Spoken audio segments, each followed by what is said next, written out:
Hello everyone, skills defence institute पर आपका again से वेलकम है। आज के इस सेशन में झारखंड का भूगोल सेशन को देखने वाले। इस सेशन को हम लोग एक क्विक रिवीजन के तौर पर देखने वाले। इसमें हम लोग बात करें झारखंड के भूगोल से तो 500 के समथिंग इसमें हम लोग झारखंड के भूगोल से बनने वाले वन लाइनर प्रश्नों को देखने वाले हैं। और रही बात थ्योरी क्लासेस की, तो बहुत ही जल्द मैं आप लोग को झारखंड जीके टॉपिक वाइज भूगोल हो गया, इतिहास हो गया, अर्थव्यवस्था, इस प्रकार के टॉपिक वाइज थ्योरी क्लासेस बहुत ही जल्द मैं आप लोगों को इस चैनल के माध्यम से प्रोवाइड करने वाला हूं। सो चलिए फाइनली आज के सेशन को हम लोग स्टार्ट करते हैं।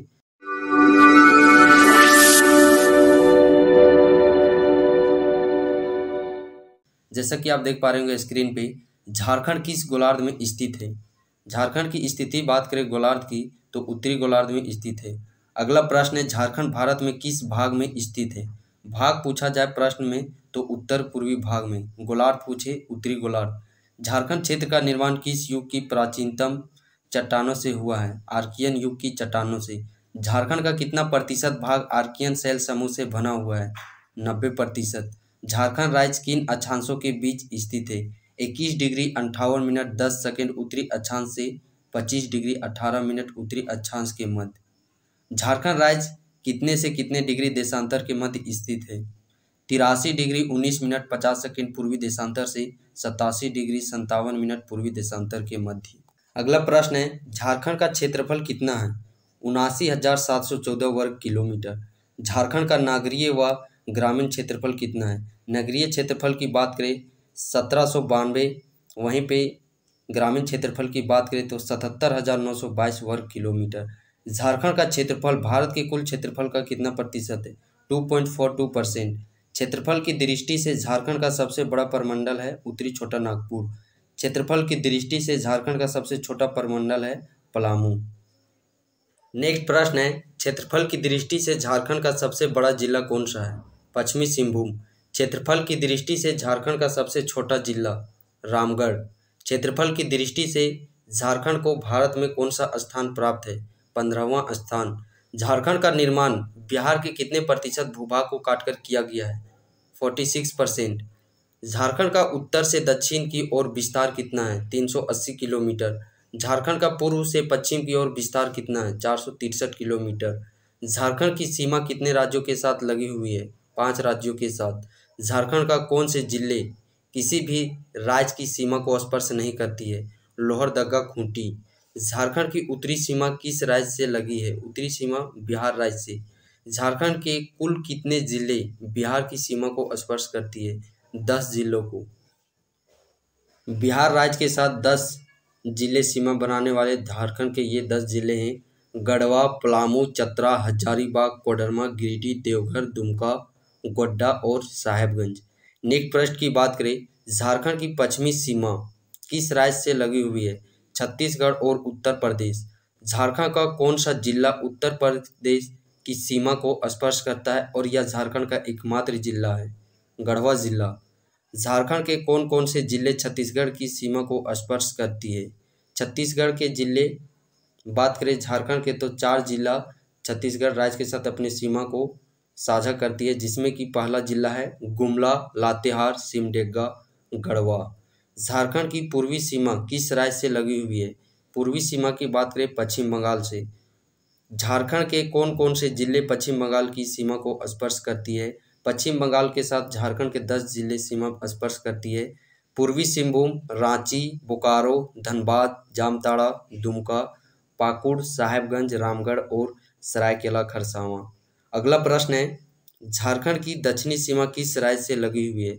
दक्षिणी सीमा की बात करें तो उड़ीसा राज्य के साथ अपनी सीमा को साझा करती है, जो कि झारखंड के 4 जिले इस उड़ीसा राज्य के साथ सीमा को स्पर्श करती है। उड़ीसा राज्य के साथ सीमा को स्पर्श करने वाली 4 जिले हैं सिमडेगा, पूर्वी सिंहभूम, पश्चिमी सिंहभूम और सरायकेला खरसावां। कौन सी रेखा झारखंड के बीच से होकर गुजरती है। कर्क रेखा। झारखंड का सबसे ऊंचा भूभाग कौन है। पाट क्षेत्र, पारसनाथ पहाड़ी को छोड़कर। पाट क्षेत्र की औसत ऊंचाई कितनी है। 900 से 1100 मीटर। रांची एवं हजारीबाग का पठार किस प्रकार के मैदान का अच्छा उदाहरण माना जाता है। उचित संप्राय मैदान। हजारीबाग एवं रांची के पठार को एक दूसरे से अलग कौन करता है। दामोदर नदी। मध्यवर्ती पठार यानी कि रांची एवं हजारीबाग के पठार की औसत ऊंचाई कितनी है? 600 मीटर। रांची के पठार एवं सिंहभूम पठार के मध्य कौन सी पहाड़ी स्थित है? पोराहाट की पहाड़ी।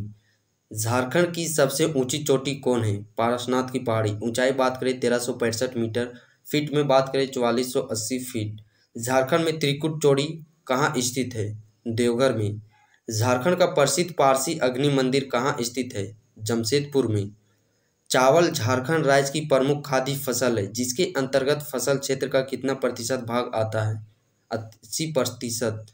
झारखंड में प्रसिद्ध टैगोर हिल को किस नाम से भी जाना जाता है? मोराबादी हिल। किऊल नदी झारखंड के किस जिले से निकलती है? गिरिडीह। झारखंड का मुख्य प्राकृतिक प्रभाग कौन सा है? छोटा नागपुर का पठार। झारखंड की दामोदर नदी का उद्गम स्थल है? लातेहार, छोटा नागपुर पठार के टोरी क्षेत्र से। पत्थर और बीड़ी उत्पादन उद्योग के लिए मशहूर जिला है? पाकुड़। लावालंग वन्य जंतु अभयारण्य निम्न के भीतर स्थित है? चतरा जिला। लालकी घाटी के नाम से विख्यात टुटुपाली घाटी किस जिले में स्थित है? रामगढ़ जिले में। राजमहल ट्रैप झारखंड के किस भाग में स्थित है? उत्तर पूर्वी भाग में। खनिजों का गोदाम घर के नाम से किसे जाना जाता है? छोटा नागपुर का पठार को। छोटा नागपुर का पठार किस प्रकार की स्थलाकृति द्वारा निर्मित हुआ है? संप्राय धरातल एवं अवशिष्ट स्थलाकृतियों द्वारा। छोटा नागपुर के पठार का कुल क्षेत्रफल कितना है? 83,227 वर्ग किलोमीटर। छोटा नागपुर का पठार राज्य के कुल भूभाग का कितना प्रतिशत क्षेत्र घेरे हुए है? 47.8%। झारखंड की जलवायु कैसी है? उष्णकटिबंधीय जलवायु। झारखंड में मुख्य रूप से कितने प्रकार के मौसम पाए जाते हैं? 3 प्रकार के, ग्रीष्म, वर्षा और शीत ऋतु। झारखंड का औसत वार्षिक तापमान कितना है? 25 डिग्री सेल्सियस। झारखंड में औसत वार्षिक वर्षा कितनी है? 140 सेंटीमीटर। झारखंड में सर्वाधिक वर्षा कहाँ होती है? नेतरहाट में 180 सेंटीमीटर से भी अधिक। झारखंड में सर्वाधिक वर्षा किससे होती है? दक्षिणी पश्चिमी मानसून से। झारखंड का सर्वाधिक ठंडा स्थान कौन है? नेतरहाट। झारखंड का सर्वाधिक गर्म स्थान कौन है? जमशेदपुर। दामोदर नदी कहाँ से निकलती है? छोटा नागपुर के पठार से। झारखंड की सबसे बड़ी व सबसे लंबी नदी कौन सी है? दामोदर नदी। ब्राकर, बोकारो, कोनार एवं भेड़ा किसकी सहायक नदी है? दामोदर नदी की। झारखंड की कौन सी नदी बंगाल का शोक के नाम से भी जानी जाती है? दामोदर नदी। झारखंड में लौह अयस्क किस प्रकार की चट्टानों में पाया जाता है? धारवाड़ के चट्टानों में। झारखंड की सबसे प्रदूषित नदी कौन सी है? दामोदर नदी, और इसे देव नदी के नाम से भी जाना जाता है। धनबाद जिला किस नदी के तट पर बसा है? दामोदर नदी। बात करें दामोदर नदी की लंबाई झारखंड में तो 290 किलोमीटर झारखंड में इसकी टोटल लंबाई है। झारखंड की एकमात्र नदी जो स्वतंत्र रूप से बंगाल की खाड़ी में गिरती है, स्वर्णरेखा नदी। स्वर्णरेखा नदी कहाँ से निकलती है? छोटा नागपुर का पठार, नगड़ी, रांची से। झारखंड की किस नदी के रेत में सोना पाया जाता है? स्वर्णरेखा नदी की रेत में। जुमार, रारू, कांची, खरकई एवं संजय किसकी सहायक नदी है? स्वर्णरेखा नदी की। स्वर्णरेखा एवं खरकई नदी के संगम पर कौन सा नगर अवस्थित है? जमशेदपुर नगर। उत्तरी कोयल नदी कहाँ से निकलती है? रांची के पठार, मध्य पिस्का, रांची से। औरंगा और अमानत किसकी सहायक नदी है? उत्तरी कोयल नदी की। दक्षिण कोयल कहाँ से निकलती है? छोटा नागपुर के पठार, नगड़ी, रांची से। दक्षिणी कोयल कारो किसकी सहायक नदी है? कारो की बात करें नदी की तो यह दक्षिणी कोयल की सहायक नदी है। मयूराक्षी नदी कहाँ से निकलती है? त्रिकुट पहाड़ी, देवघर से। गुमानी नदी कहाँ से निकलती है? राजमहल की पहाड़ियों से। ब्राह्मणी नदी कहाँ से निकलती है? दुधवा पहाड़ी, दुमका से। झारखंड राज्य में गर्म जल कुंडों का जल त्वचा रोगियों के लिए लाभप्रद है, क्योंकि जो गर्म जल कुंड जो पानी होता है उसमें सर्वाधिक मात्रा में खनिज लवण एवं गंधक मिला होता है। बांसलोई नदी कहाँ से निकलती है? बांस पहाड़ी, गोड्डा से। फल्गु नदी को झारखंड में किस नाम से जानी जाती है? निरंजना और लीलाजन। रामायण में किस नदी को सुमागधी कहा गया है? सकरी नदी को। मैथन बांध का निर्माण किस नदी पर किया गया है? बराकर नदी। चांडिल डैम किस नदी पर बना है? चांदी सोना, स्वर्णरेखा नदी पर।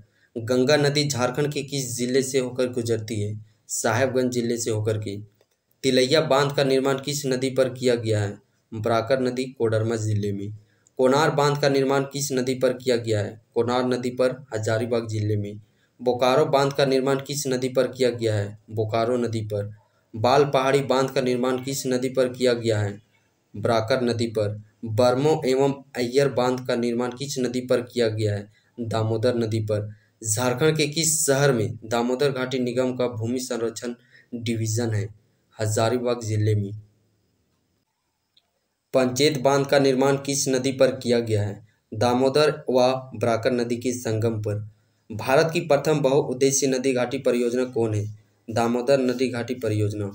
दामोदर घाटी परियोजना की रूपरेखा अमेरिका की किस योजना के आधार पर तैयार की गई है? टेनेंसी घाटी योजना के आधार पर। दामोदर घाटी परियोजना की स्थापना कब की गई थी? 1948 ईस्वी में। दामोदर घाटी योजना किस नदी पर स्थित है? दामोदर नदी पर। दामोदर घाटी परियोजना किन राज्यों की संयुक्त परियोजना है? झारखंड एवं पश्चिम बंगाल राज्य की। दामोदर घाटी परियोजना के अंतर्गत कितने बांध का निर्माण किया गया है? 8 बांधों का। स्वर्णरेखा बहुउद्देशीय परियोजना किन राज्यों की संयुक्त परियोजना है? झारखंड, पश्चिम बंगाल और उड़ीसा। मयूराक्षी परियोजना किन राज्यों में चलाई जा रही है? झारखंड व पश्चिम बंगाल राज्यों में। मयूराक्षी परियोजना के अंतर्गत दुमका जिले में किस स्थान पर डैम का निर्माण किया गया है? मसानजोर में। कनाडा सरकार के सहयोग से। इस कारण इस बांध को कनाडा बांध के नाम से भी जाना जाता है। कनाडा डैम कहाँ अवस्थित है? दुमका जिले में। सर्वाधिक जलप्रपात किस जिले में मिलती है? रांची जिले में। झारखंड का सबसे ऊंचा जलप्रपात कौन सा है? बूढ़ा घाघ जलप्रपात। ऊंचाई की बात करें 450 फीट। बूढ़ा घाघ जलप्रपात किस जिला में अवस्थित है? लातेहार जिला में। झारखंड का दूसरा सबसे ऊंचा जलप्रपात हुंडरू किस जिला में अवस्थित है? रांची में। ऊंचाई बात करें 321 फीट। हुंडरू जलप्रपात किस नदी पर अवस्थित है? स्वर्णरेखा नदी पर। दस्सम एवं गौतम धारा जलप्रपात किस जिला में अवस्थित है? रांची जिला में। दस्सम जलप्रपात किस नदी पर अवस्थित है? कांची नदी पर। गौतम धारा, जिसे कि जोन्हा के नाम से भी जाना जाता है, यह जलप्रपात किस नदी पर अवस्थित है? राढ़ू नदी पर। हिरनी जलप्रपात किस जिला में अवस्थित है? पश्चिमी सिंहभूम में। सदनी घाघ जलप्रपात किस नदी पर अवस्थित है? शंख नदी पर। झारखंड का सर्वाधिक गर्म जलकुंड कौन है? सूर्य कुंड। सूर्य कुंड किस जिला में अवस्थित है? हजारीबाग जिला में। नेक्स्ट बात करें, तेंतुलिया गर्म जलकुंड किस जिले में अवस्थित है? धनबाद में। ताता पानी जल कुंड किस जिले में अवस्थित है? लातेहार में। दुआरी जल कुंड किस जिला में अवस्थित है? चतरा जिले में। कावा जल कुंड किस जिला में अवस्थित है? कावा की बात करें हजारीबाग में। झारखंड में सर्वाधिक मात्रा में कौन सी मिट्टी पाई जाती है? लाल मिट्टी। अभ्रक मूल की लाल मिट्टी किन जिलों में पाई जाती है? हजारीबाग व कोडरमा जिले में। झारखंड में काली मिट्टी का विकास मुख्य रूप से किस क्षेत्र में हुआ है? राजमहल ट्रैप क्षेत्र में। झारखंड में बालू मिट्टी का सर्वाधिक विस्तार किस क्षेत्र में पाया जाता है? दामोदर घाटी क्षेत्र में। हजारीबाग तथा कोडरमा की अभ्रक पट्टी वाले क्षेत्र में किस प्रकार की मिट्टी पाई जाती है? अभ्रक मूल की मिट्टी। झारखंड में अर्थव्यवस्था का मुख्य आधार क्या है? कृषि। झारखंड में कृषि का स्वरूप क्या है? जीवनदायी। झारखंड की कृषि किस पर निर्भर है? मानसून पर। झारखंड की कितनी भूमि कृषि योग्य है? 38 लाख हेक्टेयर। झारखंड में बोया गई भूमि का क्षेत्रफल कुल भौगोलिक क्षेत्रफल का कितना प्रतिशत है? 18.0.7 लाख हेक्टेयर। झारखंड की मुख्य खाद्य फसल कौन सी है? धान यानी कि चावल। उत्पादन की दृष्टि से झारखंड की दूसरी प्रमुख फसल कौन सी है? मक्का। झारखंड में दलहन एवं तिलहन का सर्वाधिक उत्पादन कहाँ होता है? पलामू प्रमंडल में। ज्वार एवं बाजरा का सर्वाधिक उत्पादन झारखंड के किस जिले में होता है? हजारीबाग जिले में। झारखंड में मक्का का सर्वाधिक उत्पादन कहाँ होता है? पलामू प्रमंडल में। झारखंड में आलू का सर्वाधिक उत्पादन किस जिले में होता है? हजारीबाग जिले में। झारखंड में कितने प्रतिशत कृषि भूमि की सिंचाई सुविधा प्राप्त है? 11%। झारखंड में सिंचाई का मुख्य साधन क्या है? कुआं। और बात करें कुआं की, तो इस साधन के माध्यम से सर्वाधिक जो कृषि की जाती है वह गुमला जिले में की जाती है। अगला प्रश्न की बात करें, झारखंड के कुल क्षेत्रफल में वनों का प्रतिशत कितना है? 29.45%। झारखंड में भारत के कुल वनों का लगभग कितना प्रतिशत भाग पाया जाता है? 3.34%। झारखंड में प्रति व्यक्ति वन कितना है? 0.10 हेक्टेयर। झारखंड के कुल वनों के क्षेत्रफल में कितना प्रतिशत हिस्सा सुरक्षित, असुरक्षित एवं अवर्गीकृत वनों का है? इसे आप लोग देख सकते हैं 81.6% सुरक्षित। आरक्षित की बात करें 18.26%। वहीं पे बात करें हम लोग अवर्गीकृत वन की, तो वह है 0.14%। झारखंड का सबसे प्रमुख वृक्ष कौन है? साल।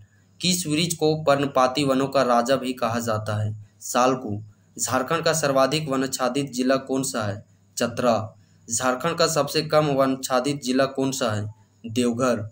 झारखंड में कितने राष्ट्रीय उद्यान एवं आश्रयनी हैं? राष्ट्रीय उद्यान 1 और आश्रयनी 11।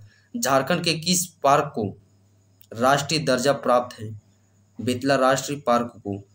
विश्व में सर्वप्रथम बाघों की गणना कब एवं कहाँ कराई गई थी? 1932 ईस्वी में बेतला राष्ट्रीय उद्यान में। दलमा अभ्यारण्य किस जिले में अवस्थित है? पूर्वी सिंहभूम जिले में। हाथी परियोजना की शुरुआत किस वन्य जीव अभ्यारण्य से हुई? दलमा वन्य जीव अभ्यारण्य से, जो कि पूर्वी सिंहभूम जिले में स्थित है। पलामू में प्रोजेक्ट टाइगर की स्थापना किस वर्ष की गई थी? 1972 ईस्वी में। बेतला राष्ट्रीय उद्यान किस जिले में अवस्थित है? लातेहार जिले में। हजारीबाग अभ्यारण्य किस जिले में अवस्थित है? हजारीबाग जिले में। पलामू अभ्यारण्य किस जिले में अवस्थित है? लातेहार जिले में। महुआ डांड भेड़िया अभ्यारण्य किस जिले में अवस्थित है? लातेहार जिले में। तोपचाची अभ्यारण्य किस जिले में अवस्थित है? धनबाद जिले में। लावा लौंग अभ्यारण्य किस जिले में अवस्थित है? चतरा में। कोडरमा अभ्यारण्य किस जिले में अवस्थित है? कोडरमा में। पारसनाथ अभ्यारण्य किस जिले में अवस्थित है? गिरिडीह में। पालकोट अभ्यारण्य किस जिले में है? गुमला में। उधवा झील पश्चिम बिहार किस जिले में अवस्थित है? साहेबगंज जिले में। बिरसा जैविक उद्यान कहाँ है? ओरमांझी रांची में। मगरमच्छ प्रजनन केंद्र कहाँ है? रुक्का रांची में। बिरसा मृग विहार कहाँ है? काला माटी रांची में। राजमहल जीवाश्म अभ्यारण्य कहाँ है? साहेबगंज में। नक्षत्र वन एवं सिद्धू कान्हू पार्क कहाँ है? रांची में। तो इस प्रकार हम लोगों ने बहुत ही कम समय में, लिमिट समय में झारखंड के भूगोल से बनने वाले 500 MCQ जो कि वन लाइनर तौर पर हम लोगों ने देखने का प्रयास किया। नेक्स्ट टॉपिक्स किस पर वीडियो बनाया जाए सो आप लोग कमेंट में ज़रूर कमेंट करके बताइएगा। देन मैं उस सेक्शन का वीडियो लेक्चर आप लोगों को जल्द से जल्द प्रोवाइड कर सकूं जिस सेक्शन का आप लोगों को ज़रूरत है। सो चलिए फाइनली आज के इस सेशन को हम लोग यहीं पे समाप्त करते हैं। मिलते हैं नेक्स्ट वीडियो पर। तब तक के लिए जय हिंद, जय भारत।